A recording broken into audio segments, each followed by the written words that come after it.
Can we all stand? Praise one. Praise, praise. Father God, we come before you in the name of Jesus. Lord, patuloy kami nagpapakumbaba sa inyong harapan. And we ask, O God, for your awesome presence, Lord, to saturate this place and our lives. And as we come to listen to your words, Lord, create a reservoir in our spirit that we will be a recipient of the abundance of the revelation that comes from you. Through the guidance of your Holy Spirit, Lord, I pray that we will continually learn your purpose for us. Not just to save us, pero Lord, ang bawat isa ay tunay na magamit mo, Panginoon, sa iyong kaharigan in advancing your kingdom and in discipling the nation. Once again, Panginoon Diyos, allow your Holy Spirit to move in our midst, even those who are watching together with us. I pray and ask, O Father, Lord, open the eyes of our understanding that we will capture the very spirit of your message to us this morning. Minsan pa, Panginoon Diyos, maraming salamat. And as we decrease, let you alone shall be increased, and let the name of Jesus be glorified, be magnified in this house and in the life of your people. Lord, this I pray in Jesus' name. Amen. Amen. Sige po, tayo makakaupo na.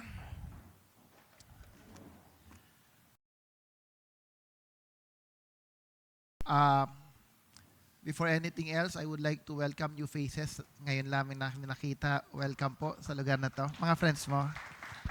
Ay, welcome. Welcome po sa inyo. Sa pamilya ni Ate Elsie, nandito rin sila. So, welcome po. I've been sharing to you about intimacy with the Lord Jesus. Hello? Medyo bigyan mo nga ng hindi ko marinig sarili ko. Yan, praise, yan. Sino yung children, pwede na po kayong sumama kay Tita Ken. Yan. Glory Kids, pwede na po kayong pumunta at sumama kay Tita Ken. Yan ang ating Glory Kids. Alam mo, very helpful yung mayroon po kami ngayong subject about counseling in APIS. So, mayroon kaming current lessons ngayon about counseling. And I realized there are certain standards in life, certain age in life, na dapat pagdating ng isang tao on that particular stage, ma-develop sa kanyang buhay because this will establish the kind of people or person that he will become in the future. At ang isang nakita ko yung age na yan, age 7 to 8, yan pala yung age mga hanggang 13 that you need to build the competency in the life of the children. Maging competent sila sa kanilang identity, sa kanilang talent, sa kanilang skill. Pero alam nyo ba, ang age of leadership pala na i-develop at the age of 2 years old until 5 years old. Ang mga bata who are established at this certain age, they are potential to become leaders as they grow. Kaya po ang mga kabataan, mga bata on that age, hindi mo dapat pinipigilan. Let them learn. Let them, tawag mo dito, mag-develop sa kanila ng kanilang mga desires. Huwag mo silang pipigilan. Minsan yung iba, di ba masyado mong pinipigilan, ayaw mong masaktan. Pero the moment that you resist or stop them from doing what they want, hinuhold mo yung potential sa buhay nila. No? Let them imagine, let them do things by themselves so that when they grow, they will become a leader. So, based to sa scientific studies ng psychology. And yun nga. No? So, going back to the message, kanina na-share ko po sa ating prayer dun sa ating worship team. Ano ba yung significant event right now na nangyayari sa ating mundo? Yung pinaka-significant event. Any idea? Sa inyo po mayroon ba kayong idea? Ano ba yung recently happened o sa buong mundo na naka-publicize ngayon sa mga news? War? Yung Ghost Project, matagal na yan, okay na yan. Hindi na mawawala yung ghost na yan.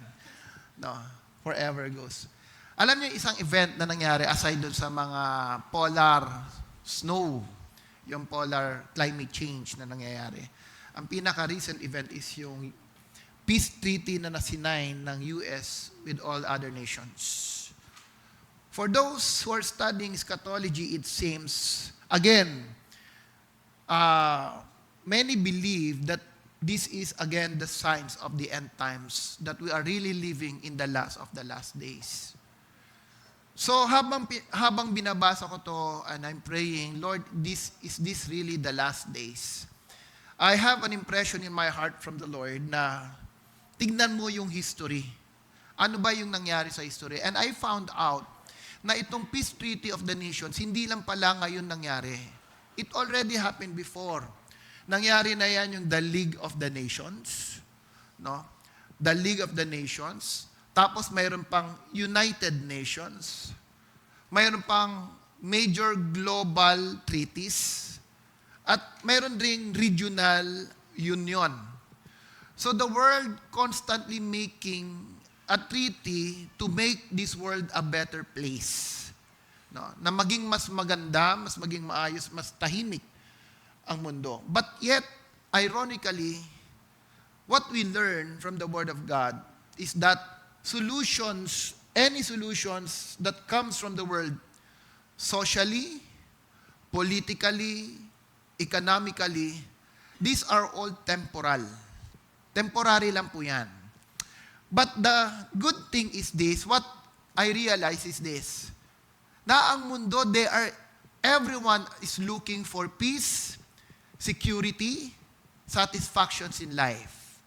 Sabi nga sa hierarchy ng priority ng tao, ang number one sa priority ng isang tao, una, physiology, which is our health, yung need ng body mo, housing, care. Ang next na hinahanap ng priority ng tao is security and safety. Maraming naghahanap ng security and safety. The next level is love, relationship, affection, and then self-esteem. So, kung ang second priority is security and safety, even the world is looking for those peace. Why? The question is, why? Because the truth is, there's something in your life, something in my life, at sa buhay ng bawat isa, that we have such an experience in the past about the goodness of God. Others call this utopia. Utopia means the perfect world. Isang mundo na punong-puno ng pagpapala, biyaya, at kapayapaan. Saan nanggaling to? It is inherent in our spirit when God created man. When God created man, God created the garden as a perfect place for man. Mayroong linikha ang Diyos na isang perfect na lugar para sa tao. And when man sinned, nawala yung perfection na yon. Kaya you and me, there is always that desire inherent in our spirit looking for such perfect world. Amen? Bakit ka ba nagtatrabaho? Bakit mo ba gusto kumita? Because you want security in life. You want something that will fill your satisfaction. True or not? Walang nagtatrabaho dito or gustong kumita para sa ibang tao. You earn, you work, you put a business because there's something in your life that you want to satisfy. And all of us have such desire. But God is telling us that space in our life, that emptiness in our life, nothing in this world can fill it. Walang anuman sa mundo, bagay sa mundo, that will permanently fill yung emptiness sa puso mo maliban sa ating Panginoong Diyos. Even relationship, husband and wife, it will not give you complete satisfaction. Sabi nga nila, ang totoong mag-asawa, laging nag-aaway. Mayroon ba mag-asawa dito na hindi nag-aaway? Kayo, Kuya Jem, tsaka Ate Kat, hindi ba kayo nag-aaway? Nag-aaway. Si Dr. Vungara, nung ikinasal, hindi inabot ng 48 hours, nag-away na eh. Oh, it's a reality. Even mag-asawa. Hindi mo sasabihin may asawa ka, you are secured, mayroon peace of mind. Minsan nga, lalong walang peace of mind. Diba? But marami naghahanap, I want security through relationship, but that's not true. Remember in Genesis 1, the Lord says, when God created the heavens and the earth becomes void and formless. Void and formless. Ibig sabihin, walang kaayusan, punong-puno ng kadiliman. But God sent out the Spirit and speak the word to shed light and create a new world. So when God recreated the world, after the void, after the darkness, He need to send the Spirit, He need to speak the word. And who is the word? The Lord Jesus Christ. Marami po sa buhay natin ang void. Maraming emptiness. Maraming darkness sa buhay natin. If you want to have a completeness in your life, it should be our desire first to seek who God is in our life. Kung sino ba talaga ang Diyos sa buhay natin. When I was in Singapore, mayroon yung alam niyo yung linalagay na para manghuhula. I'm not a believer at that time yet. Pumunta kami sa Sentosa, mayroon doon parang genie, ilalagay mo yung kamay mong ganon, tapos sasabihin niya sa yung future mo. So out of curiosity, linagay ko yung kamay ko. Pambihira ang sabi ng hula, you will not last until 30 years old. Takot ako. Talaga natakot. 30 years old, 27 years old ako noon. But 3 years na lang, loko to ako sa loob-loob ko. Ba't ko ba naman linagay yung kamay ko sa ganun? Kaya pag may nakita kayo, huwag niyo muna ilagay pag hindi pa kayo sigurado. Linagay ko, you will not last till 30 years old. And I've been thinking about it. Totoo kaya yun o hindi? Because now, I'm 52 years old, and I believe God has prepared more years for us. And I realized, during that time, punong-puno ako ng bisyo. Ako po'y manginginom. No? I don't care about my physical health. Talagang alam na nga ng marami dyan na umabot ako sa situation na nanginginig na yung kamay ko pag hindi ako nakainom. But because of my encounter with Christ, yung akala kong hindi kayang tanggalin, yung akala kong hindi kayang ayusin ng buhay, kaya palang ayusin ng Diyos. In an instant when I had that encounter with the Lord Jesus, unang inalis niya yung bisyo ko. Kasi alam din ng Panginoon, pag hindi niya inalis yung bisyo na yan, hindi ka talaga tatagal dahil sa sakit na pwedeng ibigay ng bisyo. Amen? Sabi mo sa katabi mo, kaya kang ayusin ng Diyos. Sige, mamaya na po kayo magpaluan. Mamaya. Sige, sabihin nyo, kaya kang ayusin ng Diyos. Hallelujah. All things are possible with God. That's why the church is not an ordinary church. It's not operating in the natural house or a natural work of man. The church should operate in the supernatural work of God. Because if God is in this place, God can change the heart of a man. Amen. God can change the heart of a man. Going back to the message, I want you to remember this. The title of the message is Gifted to Believe. Sabi mo sa sarili mo, I am gifted to believe. Amen? Kanina nabanggit ko sa inyo, the world are looking for solutions politically, socially, economically. Bakit nila ito ginagawa? Even religion cannot address your problem. Even the church has no power to address the problem without God. Bakit hindi umalis? Because there's need to happen something in our life to believe that even the faith that we carry is not from you. Unless that faith becomes activated and you believe that it doesn't come from you, then the Bible says you can move mountain. You can move mountain. Write this down. When faith becomes personal, the impossible becomes possible.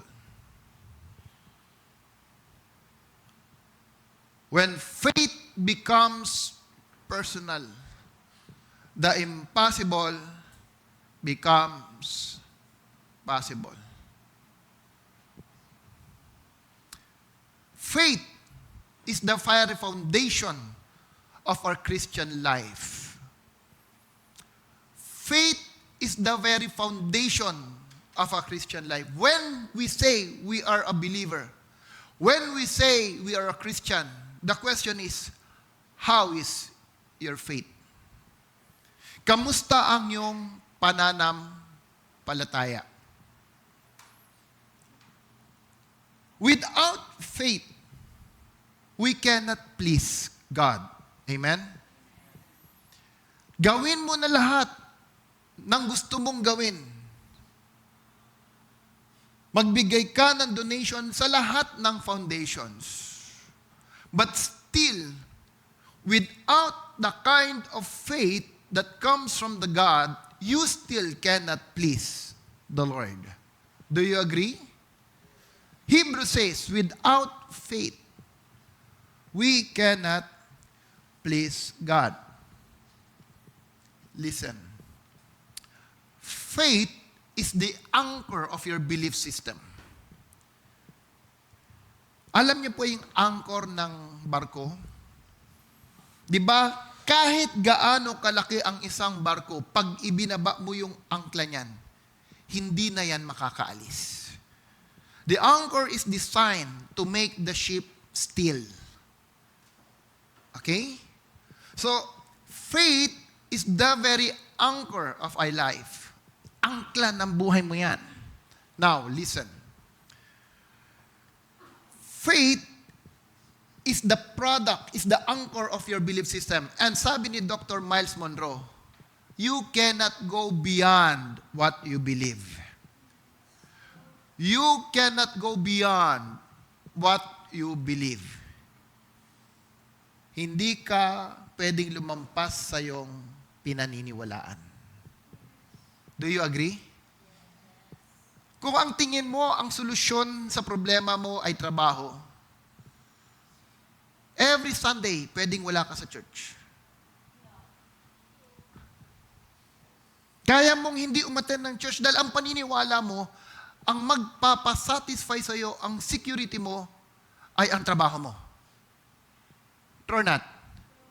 Pero sabi ni Kristo, honor the Sabbath. Huwag mong kaligtaan ang gawain ng Diyos, ang sama-sama ng pananampalataya. True or not? That's why you cannot go beyond kung ano ang paniniwala natin. Kung ang paniniwala mo, pag lumabas at ikaw nagbibiyahe, may dumaan na itim na pusa, bawal ng tumawid, hindi ka talaga makakatawid. Kasi yun ang paniniwala mo. Nung kami po galing na Batangas pa uwi, hindi lang tumawid, huminto pa yung itim na pusa. Pambihirang itim na pusa to, may sinasabi kaya? Hindi lang siya tumawid, huminto sa harap namin. Kung yun ang paniniwala namin, na kayang pigilan kami ng pusa, paano na yung ibang problema mo sa buhay? Pusa pa lang, tigil ka na. Maraming buhay, marami tayong pinapaniwalaan that it hinders the work of God in our lives. Because that's what we believe. Now, listen. Kung naniniwala ka na masayaman ka sa pag-aaral mo sa mga itinuturo ng mundo, you will not give time in studying the Word of God. Ano bang mapapala ko sa pag-aaral ng salita ng Diyos? Nakakatamad naman. Ang dami-dami namang salita na hindi ko maintindihan. Pero pag dito ako nag-aral, ang karir ko gaganda, yayaman ako, magkakaroon ako ng magandang trabaho. Which one do you believe? Sabi ng Diyos, huwag mong kaligtaan ang salita ko. Meditate on it day and night, day and night, so that you may carefully follow everything that is written in this book, and that your life will be blessed. Amen? Sabi ng Diyos yan. Pero what we believe, no, hindi. Ang hirap magbasa ng Bible, di ko maintindihan yan eh. Ang hirap eh. Pero pag dito ako, nag-training ako, nag-seminar ako, pagkatapos nito, hallelujah, gagandang buhay ko. Kaya mo mag-aral sa tinuturo ng mundo, pero ayaw mong pag-aralan ang salita ng Diyos. Belief system. And take note of this. Kung ano pinaniniwalaan mo, yan ang magiging ugali mo. Orthodoxy, orthopathy, and orthopraxy. And what you believe will become your attitude, and your attitude will manifest in what you do. Very clear? That's why the problem, repeat with me, the heart of the problem is the problem of the heart. When faith becomes personal, the impossible becomes possible. Whatever you know with regards to God should come and enter into your heart. Until na ang alam natin mapunta sa puso. Lahat ng naririnig natin sa church, pwede nating makalimutan. Baliwala ang lahat ng yan. Last week sabi ko, create a habit. Create something, a spiritual habit that will become your second culture. Sino sa atin, can you raise your hand with all honesty? Sino dito ang nagde-declare ng everyday paggising niya? Ano yan? I am deeply loved, fully pleasing. Sino nag-declare nito? Every day. Can you raise your hands? 1, 2, 3, 4. Para bang may bumalik na leper kay Christ. Diba? May bumalik. Sabi ni Christ, di ba 10 kayong pinagaling ko? Bakit iisa lang bumalik? You see, people of God, it's not easy to create a habit until you believe that is right. Last night, as I'm studying the message, ang daming pumapasok sa isip ko that disturbs me. Ang daming pumapasok. And I realize, bakit kaya laging mayroon ganitong klase ng kaisipan? And I declare, sabi ko sa kaway, in the name of Jesus, umalis ka sa isipan ko. I am deeply loved, fully pleasing, totally forgiven, accepted by Christ, complete in Christ. I was redeemed by the blood of Jesus against all sin. I am redeemed by the power of the enemy. I am redeemed from the curse of Adam. I am redeemed by Christ so that I can be with Him in eternity. I am seated together with Jesus. Jesus is here right now. That's why you don't have power with me. You don't have authority over my life. Get out over my family. I have a peace in the name of Jesus. Alam mo, pagka-declare ko yun, there are certain peace that comes into my life. Para bang bigla ko lahat nakalimutan. Sabi ko, yun lang pala yun. Ang tagal-tagal na akong kinukulit ito. People of God, create a spiritual habit that will bring you closer to the Lord. At ang isang habit na dapat matanggal sa bawat mananampalataya, yung masyado kang focus sa social media. Remember, I challenge you. The moment you are so focused in social media will create a certain mindset in your life na hindi mo kayang iwanan. Magtataka ka, ang daming nagsusumbong ng problema sa social media. Bakit hindi niya isumbong? Sabi ng Panginoon, take your burden upon me. Cast your burden upon me. Kanino? Kay Facebook? O kay Jesus? Bakit ang dami nagsusumbong kay Facebook?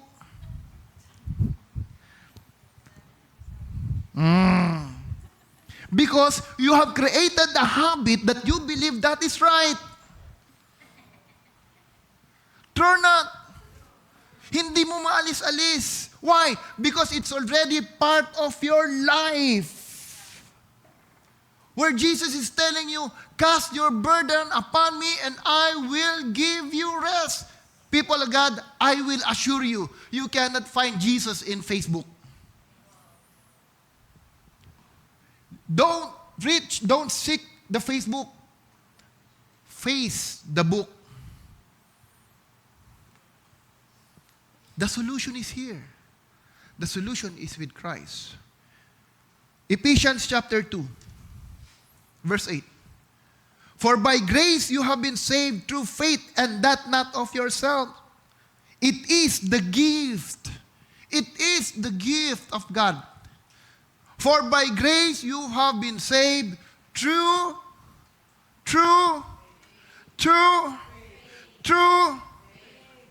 For by grace you have been saved through,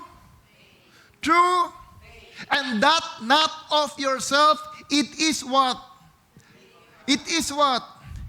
It is the gift of God. People of the Lord, it is not just about your salvation. It is not just about your grace that you receive, but even your faith comes from the Lord. When you receive salvations, when you receive Jesus in your life, even the faith that you carry no longer belongs to you, it already belongs to God, put into your life.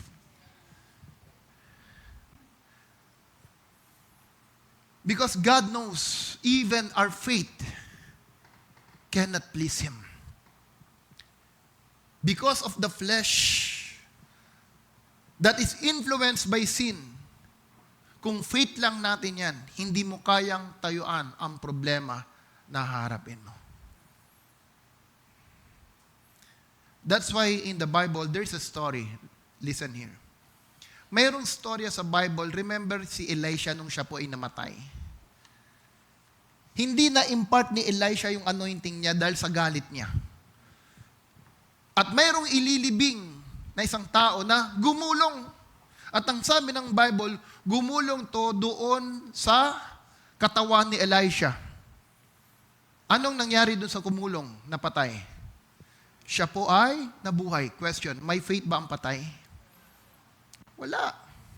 Bakit nabuhay yon? Because there is a faith that God has put in the life of Elisha. The anointing that comes from God, that even in his death, he can still perform miracles in life. People of God, hindi ka papatay. Sabi mo sa katabi mo, buhay na buhay ka. Mas higit ang kaya mong gawin kaysa sa patay. Amen? So, write this down. Mountains move when faith moves from the head to the heart. Ayan na. Mountains move when faith moves from the head to the heart. Make your faith personal. And that kind of faith will move mountains. Can we read Luke 17, verse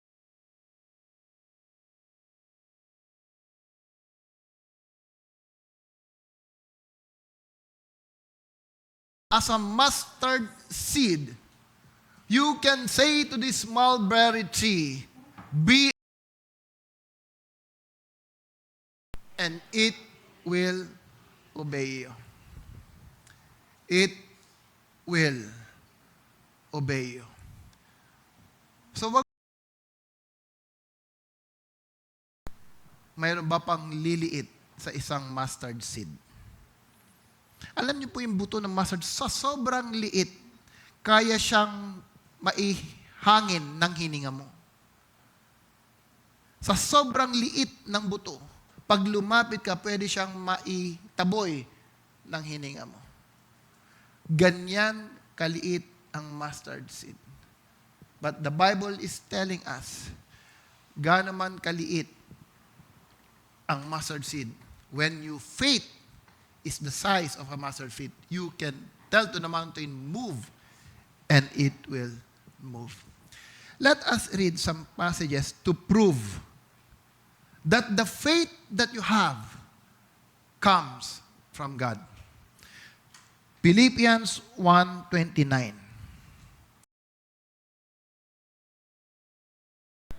For to you it has been granted for Christ's sake not only to believe in Him, but also to suffer for His sake. So believing by faith has been granted to you by God. It's not by your own strength. You believe because God put that in your life. Hallelujah. Baka may nag-iisip po sa atin, paano yan? Pag parang may question, pananampalataya, ibig sabihin wala, ilinagay si Lord, mamaya po pag-usapan natin yan. When you believe something about God, it is not yours. It is from Him. Amen? Kaya when you are strong and walking on such faith in life, you can resist the devil and he will flee. Next verse, please. No one can come to me unless the Father who sent me draws him. Walang sino man pwedeng makalapit sa akin, sabi ni Kristo, maliban na ang Ama ay pinadala niya. You are here right now, not because somebody or someone invited you to come. I believe you are here right now because God brings you here so that you may hear His message this morning. God wants to deal something in your life, in my life, telling us that what Christ has done for us is already complete. Kaya nga sabi ng Panginoon Hesus sa krus ng Kalbaryo, it is finished. Lahat ng ginawa ni Kristo sa buhay natin, tapos na. All we need to do is believe, embrace, and activate the faith in order to receive the promises of Christ. Experience every promises of Christ. Acts 13:48. When the Gentiles heard this, they were glad and honored the word of the Lord. And all who were appointed, repeat, say after me, all who were appointed for eternal life believe.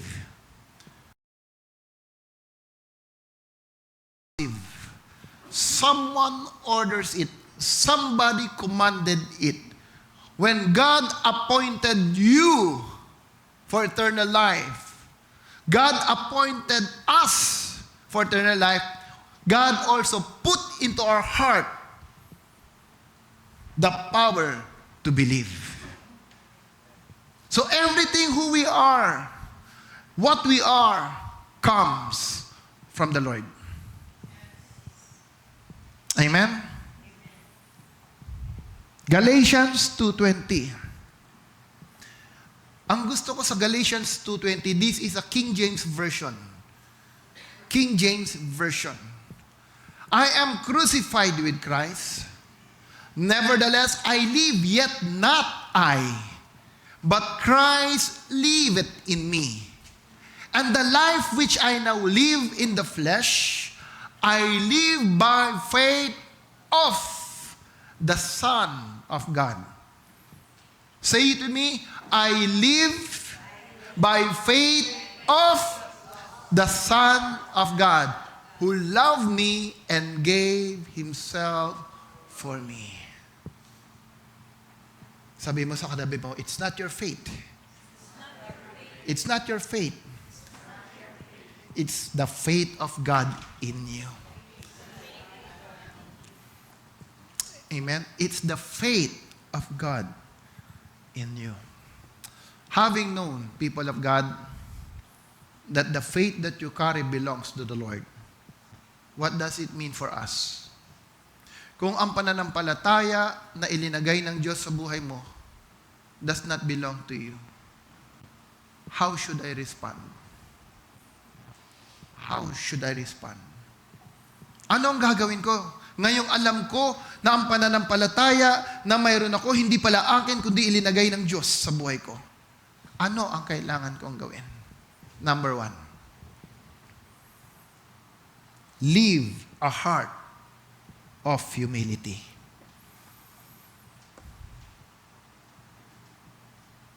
Mabuhay ka na may yourself before the Lord. Wala kang kayang ipagyabang. Sabi ni Apostle Paul, kung ako ay magyayabang, ipagyayabang ko ang aking kahinaan.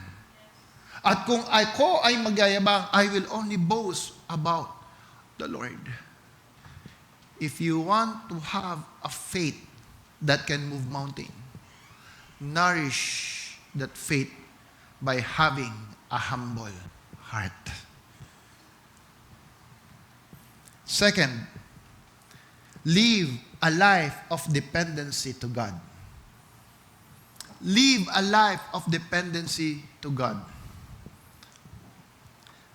Ang taong dependent sa Diyos, una sa lahat, laging nasa tahanan ng Diyos.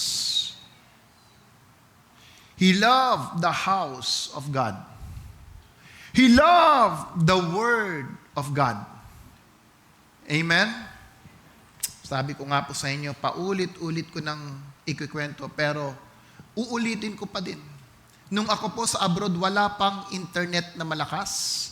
Wala pang GC, walang Messenger, walang WhatsApp, walang Viber. Nung ako po ay nasa abroad, ang way of communication pa lang ay sa pamamagitan ng pagsusulat. Hindi po ako mahilig magsulat, pero si Sister Ken, mahilig pong magsulat. Alam niyo ba, bago ko basahin yung kanyang sulat, inaamoy-amoy ko pa. Yes! Alam niyo, pag nasa abroad ka, gustong-gusto mo yung kanta ni Gary Valenciano, babalik ka din, saan ka man naroroon ngayon. Di ba? Babalik. Iniintay mo yung araw ng yung pagbabalik. Pero habang nag-aantay ka, si Ate Abby, alam niya yan, galing ng abroad yan eh. Di ba? Habang nandoon ka, pag inamoy mo yung kanyang sulat, ang bango-bango dahil yung mga sulat ng baka ballpen nun, mayroon pang pabango eh. Di ba? Alam mo, habang inaamoy ko yun, nakikita ko yung mukha ni Sister Ken. Sexy pa siya nun, payat pa siya nun. Hanggang ngayon, mas sexy siya ngayon. Wala naman siya, nasa baba, okay lang yan. Di ba? Habang inaamoy ko, alam nyo, nai-imagine ko, na-visualize ko ang itsura niya, nararamdaman ko na kahit malayo kami, nandiyan lang siya sa tabi ko because of that letter. Alam nyo, pag ako nagbabasa ng salita ng Panginoon Diyos, pakiramdam ko, nandiyan lang sa harap ko ang Panginoon. Habang ako nagda-drive, I have audio Bible.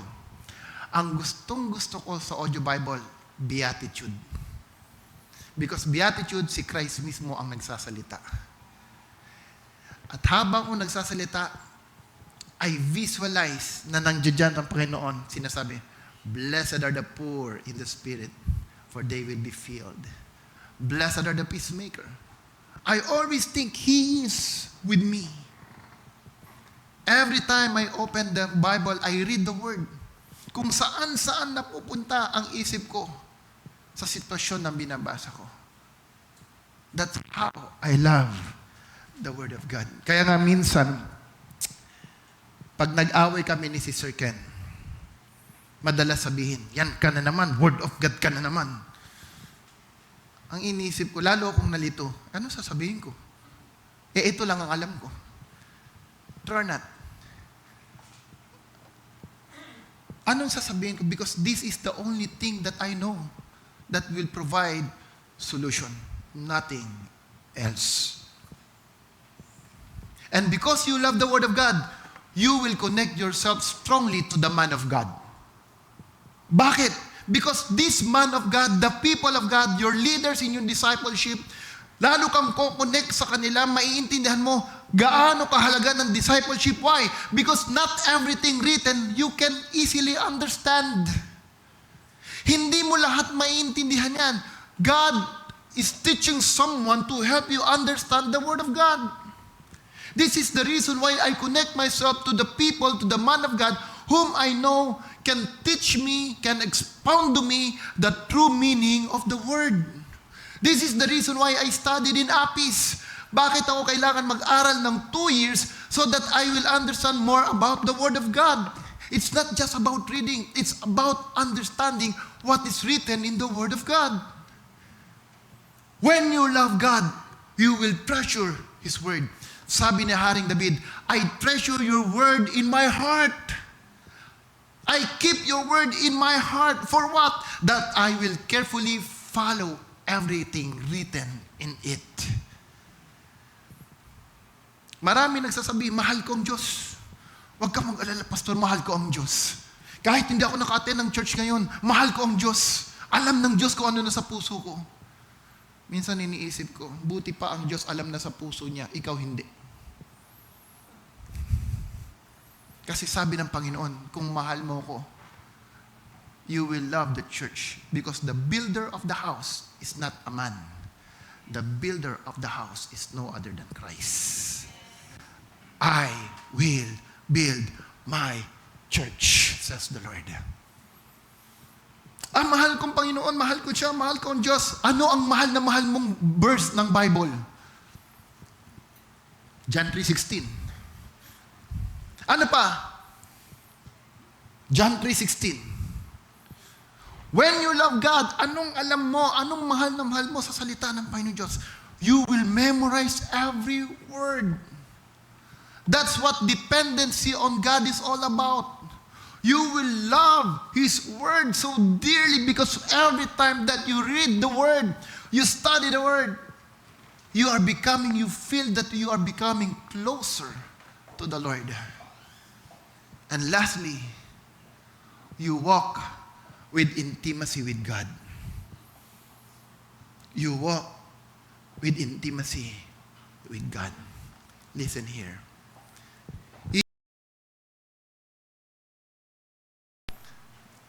Makinig po kayo. Naturally, pag may problema ka, ang unang taong lalapitan mo, yung malapit ka. Yung pinagkakatiwalaan mo. True or not? Siguro hindi pa kayo talaga nagkaroon ng ganong problema. Praise God. Hallelujah. Every time you have a problem, the very first person na lalapitan mo. Kaya this is the danger sa mag-asawa. Pag hindi na-build ang intimacy ng mag-asawa, pag nagkaroon ng problema, kung kani-kanino sinasabi ang problema. Kaya instead na mas-settle ang issue, lalong lumalaki. Alam niyo sa mag-asawa, kahit parents mo, as long as you can, huwag mong ipaalam ang problema na nangyayari sa inyong dalawa. Because it will destroy respect and honor. That's what we'll learn. Kahit anong problema ang pinagdadaanan namin, hindi po kami nagsusumbong sa magulang namin. Because we want to cherish honor and respect.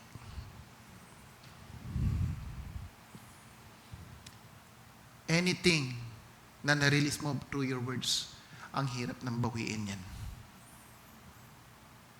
Pwede ba, Kuya Raymond, ito talaga si Ate Maika, grabe yan. Nung una, akala ko napakalambing yan. Nung kami mag-asawa, pambira ng magsalita, parang grabe yan. Sinasabihan mo yung magulang mo. Grabe naman, hindi man lang ako inaasikaso, hindi man lang pagtimplan ng kape. Nung una, parang ang lambing-lambing, kaya wala na. Tapos nagkaayos kayo. Pwede mo bang balikan yung nanay mo? Nay, joke lang yun ha. Lahat ng sinabi ko hindi totoo. Wala na yun. It already destroyed the integrity of the person. That's why people of God, when you humble yourself before the Lord, you are dependent to God. The moment you have a problem in life, the very first thing that you will do, you will kneel before the Lord. Panginoon, grabe yung problema ko, hindi ko na kaya. Nahirapan na ako. Pero alam ko may solution ka. Panginoon, hindi ko na kaya to, Lord. Ang dami naghahabol sa akin. Si Judith, si Jonah, lahat na sila.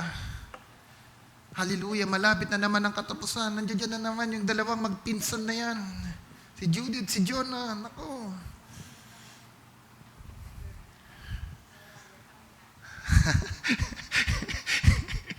Di ba, Panginoon, tulungan mo ko. Si Tolits, sumasama pa. Mga Tolits sa buhay ko. But when you humble to God, there's certain peace that God can give you. People may destroy your integrity, personality,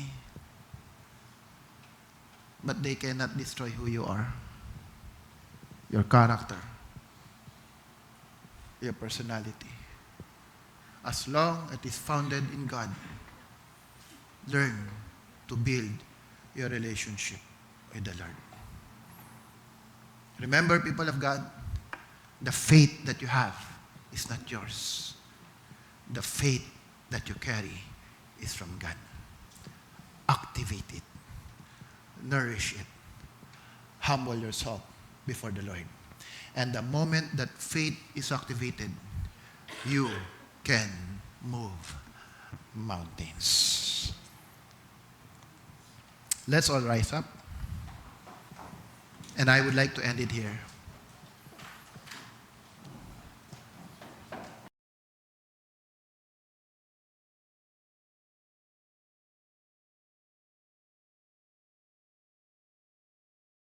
Are potentially for us, but not all are practically ours until the written word becomes a voice that activates our faith. Everything written in the Bible, all the promises of God is for you. It's for me. Amen?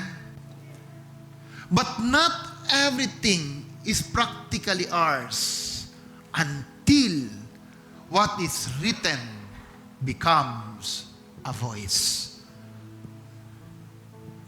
Maliban na lamang na ang mga nakasulat sa salita ng Diyos maging malinaw na boses sa buhay mo, then that promise is yours.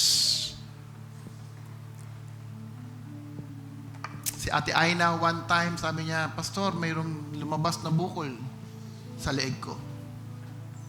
Anong gagawin ko? Sabi ko, ganyan din nangyari kay Sister Ken. But I receive a vision from the Lord. At ang sabi ng Diyos, ano yun? Benign. That's benign. So, my faith was strengthened. Sabi ko kay Sister Ken, huwag ka mag-opera. Sabi ng doktor, naku, 6 months na lang yan. Kailangan pa-operahan. But I received strongly in the vision in my dreams. The Lord says to me, it is benign. 10 years after, bumalik kami sa hospital. Sa isang surgeon na ikwento po namin yung nangyari. More than 10 years. Alam mo, sabi po ng doktor, buti hindi ka nagpa-opera. Here comes Sister Aina. Dumating rin yung time, nagkaroon siya ng bukol sa leeg. Matigas. Sabi ko sa kanya, gawin mo lang. Go with the process. Pa-check up ka, tignan mo kung anong advice ng doktor. Habang siya nagpapa-check up, iniiyak niya sa Panginoon. Sabi ko, wag ka muna mag-worship. Diyan ka muna sa multimedia. But let's keep praying to the Lord, believing that nothing is impossible with God. Lahat ng test, mayroon positive. Alam nyo, pag may problema, maging pera, ang Diyos naghanda sa kanya. May nagbigay ng pera kay Ate Aina, pambayad ng operations niya. Ready na rin. Ready na rin. One day, habang pong nagwo-worship, she received in her spirit a kingdom that cannot be shaken. And one day, pagpasok ko ng opisina, sabi natin Ate Aina, Pastor, wala na siya. Tingnan mo, malambot na. Nandoon ka ba nun? Anong hinawakan ko, ako rin nagtaka. Nasaan na? Minsan nananalangin tayo pero parang hindi tayo naniniwala. Nung hinawakan ko, tinanggal na ng Diyos. I don't know if you know, pero I like to share with you what kind of humble spirit she carries. Tinanong niya, Pastor, anong gagawin ko sa perang binigay? Sa'yo na yan. Sabi ko, sa'yo na yan. Gamitin mo. Blessing sa'yo yan. Pero alam kong ginawa ni Ate Aina, hindi niya to itinago, kundi ibinigay niya sa tahanan ng Diyos. That is humility. People of God, unless Peter hear Christ telling him to walk, Peter cannot walk on the water. Pero nung nakita ni Pedro ang Panginoon Hesus naglalakad sa tubig, hindi siya unang tumayo kagad tumalon. Kasi alam rin marahil ni Pedro, pag siya'y tumalon, malulunod siya. Maraming mananampalataya, walang naririnig, talon ng talon. Hindi nagbabasa ng salita ng Diyos, pakiramdam niya, nakarinig siya. Hindi nagbibuild ng intimacy sa Panginoon, nabasa lang, pinaniwalaan na. Kaya marami minsan napapahamak. Wait the written word to become a voice. Then you will see the power of the word. Peter asked Jesus, if it's you, allow me to walk going to you on the water. Anong sabi ng Panginoon? Come on, Peter. Come to me. And Peter started walking on the water. And he was able to walk on the water. People of God, there is power in the faith that God has given you. You want healing? Hear from Him. Mayroon akong tita, kailangan ng operation sa puso. Tinanong niya ako, Pastor, kailangan ko bang magpa-opera? Ang sagot ko sa kanya, pag wala kang naririnig sa Diyos, magpa-opera ka. Pero pag may narinig ka sa Panginoon, huwag mong ituloy. She prayed and prayed, walang dumating. She undergo operation, heart surgery. Hanggang ngayon, malakas po siya. Listen to God. Gusto mong maayos ang buhay mo, 2026, I've been telling you, I've been sharing to you, build your relationship with Christ. The world will not getting better. Hindi po magiging mas maayos. Expecting mo na ang mundo babalik katulad ng before the pandemic. It will never happen again. Post-pandemic will be worse than we have before we experience pandemic. Alam niyo po, ang flu ngayon, pambihira, kakaiba. Sipon lang, may kakilala po ako. Tonsillitis lang, na-hospital until now, nasa ICU for 3 weeks. But we keep on praying for her. And praise God, nakareceive po ako ng good news last week, last Saturday. Bumubuti na raw ang lagay niya. Pero pag titignan mo physically, parang imposible na. Pero ako naniniwala sa Diyos, walang imposible. Sabi ko sa pamilya niya, I'm praying that you hear from God. Because the moment you hear from God and God strengthen that faith in your life, makikita ko one day, lalabas ang asawa mo ng malakas, at magaling. We just prayed and prayed and believe God will do something great. People of God, this is the time. Ang mundo man hindi nagiging maayos, hindi maganda. Pero pagkasama mo ang Diyos, all things are possible. Amen? Hallelujah. Palakpakan natin ang Diyos ng buhay. Come on, worship Him. Give glory to Him. Oh, praise Him. Hallelujah. Oh, we give you praise. We give you praise. Come on, let's worship God.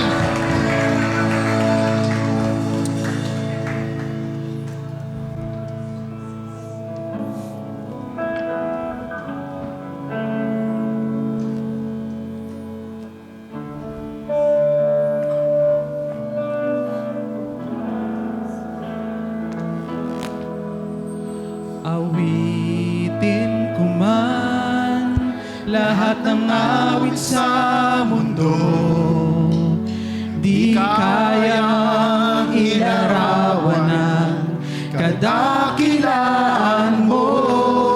Kulang ang lahat ng tula, kulang maging mga salita upang ihayag ang kabutihan mo.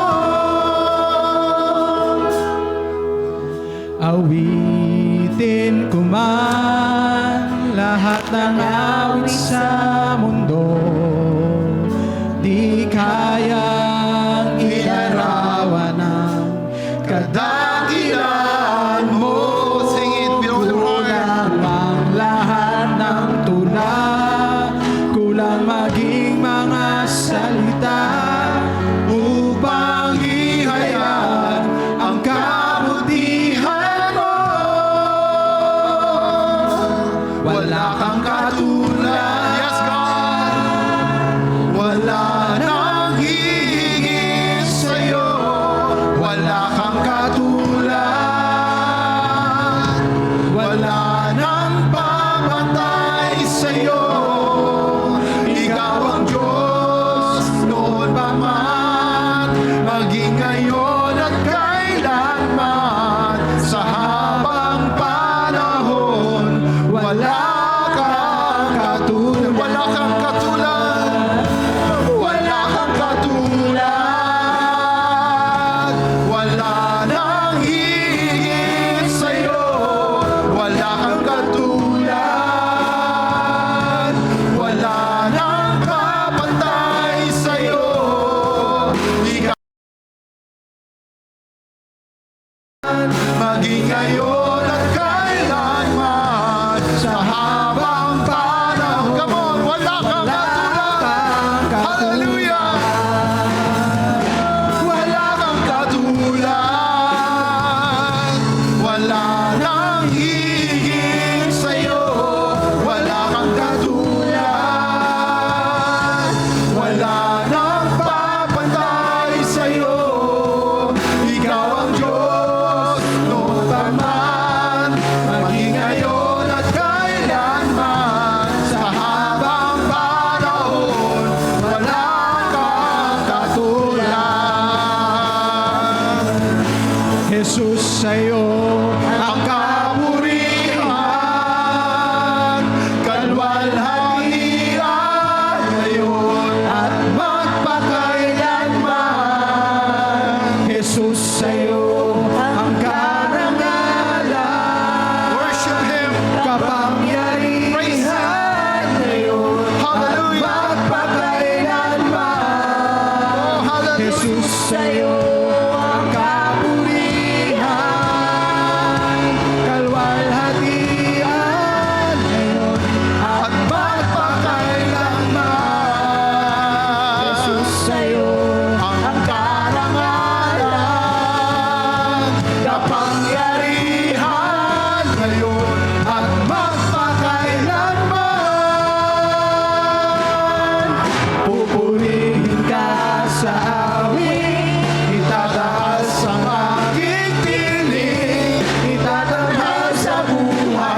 kadakilaan mo di mapapantayan.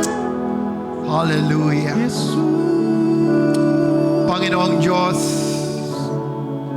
kami lumalapit sa iyong harapan, O God. Nagpapakumbaba. Patawarin mo, Panginoon, kung mahabang panahon aming tinaglay na ang kalakasan sa aming buhay ay nanggagaling sa amin. Patawarin mo kami kung aming iniisip na magiging maayos ang aming buhay, pamilya, nang malayo sa iyo. Sa umagang ito, Panginoong Diyos, aming inaari, inaangkin na ang pananampalataya na mayroon kami ay nanggaling sa inyo. Kaya dalangin ko, Panginoon, patuloy kaming nagpapakumbaba sa iyong harapan sa oras na ito. Patawarin mo kami sa aming mga kasalanan. Patawarin mo kami sa aming kahinaan. Patawarin mo kami na kung sa panahon ng may mga problema, inuuna namin ang aming sarili kaysa ang magpakumbaba sa inyo. Sa araw na ito, dalangin ko, Ama, sa bawat pamilya, buhay na nandito, ikaw na po ang maghari bilang Diyos sa bawat isa. Ikaw na ang maghari sa aming mga buhay. Ihayag mo ang iyong sarili, maging sa aming mga pagtulog, Panginoon, upang lubos ka naming makilala. Palakasin mo ang pananampalataya na mayroon kami at bigyan kami na pagkauhaw na hanapin ka sa pamamagitan ng iyong salita, na ikaw ang unahin bukod sa lahat ng mga bagay sa mundo, na mahalin ang iyong tahanan, Panginoong Diyos, higit sa aming mga sarili.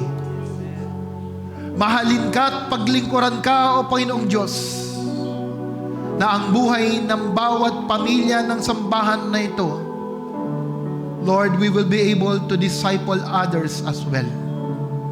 Disciples our family, disciple our community, and to disciple the nation.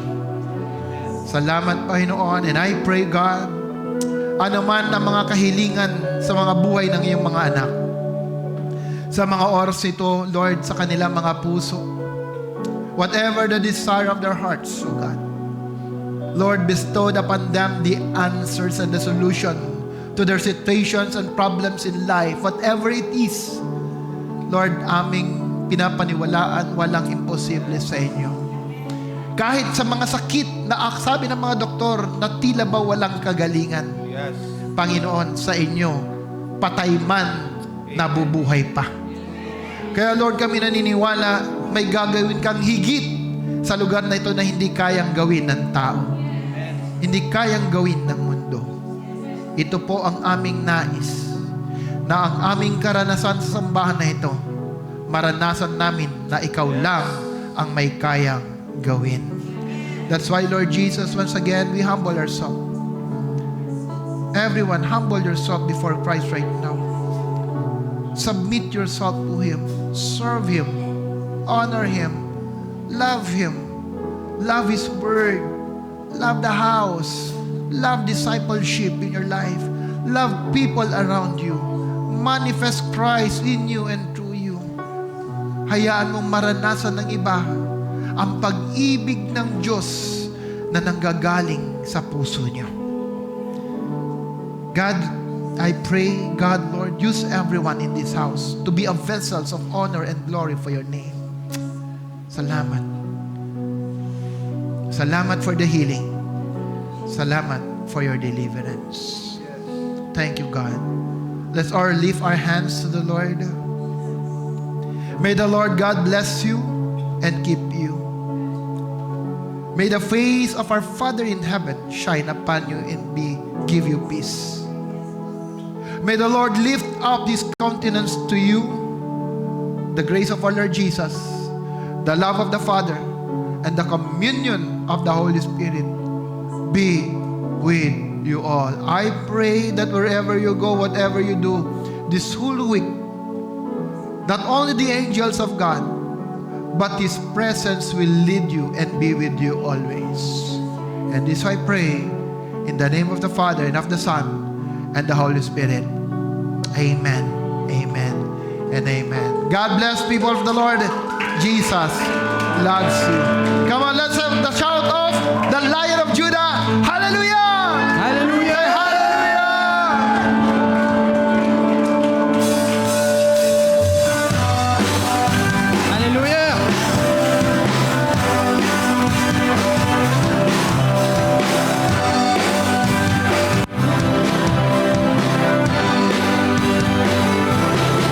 Ikaw ang aming pastol, hindi nagkukulang, sapat na at higit pa. Biyaya mo'y sagana at umaapaw, sapat na at higit pa. Sapat na sa lahat kong pangangailangan, higit pa sa lahat kong inaasahan. Wala nang ang mahihiling pa, pagkat ika'y sapat na, ika'y sapat na at higit pa. Hallelujah!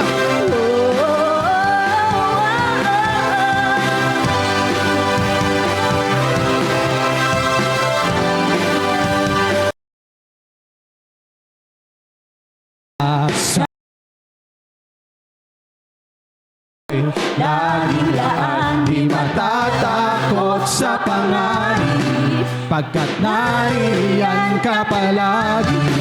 Di matitinag sa pagsubok, ang pagsama mo'y tiyak at lubos. Di mapipigil sa pag-awit, pagkat ikaw ay mabuti.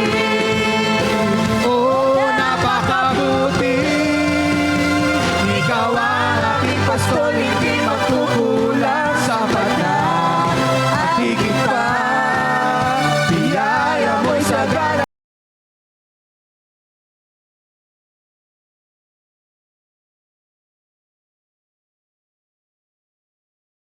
Higit pa sa lahat kong inaasahan, wala namang mahilig. Sapat na, ikaw ang aming pastol, hindi magkukulang, sapat na. Yaya mo'y sagana at umaapaw, sapat na at higit pa. Sapat na sa lahat kong pangangailangan, higit pa sa lahat kong inaasahan. Wala namang mahiling pa, pagkat ika'y sapat na, ika'y sapat na. Wala namang mahiling pa, pagkat ika'y sapat na, ika'y sapat na. Wala namang mahiling pa, pagkat ika'y sapat na, ika'y sapat na at higit pa.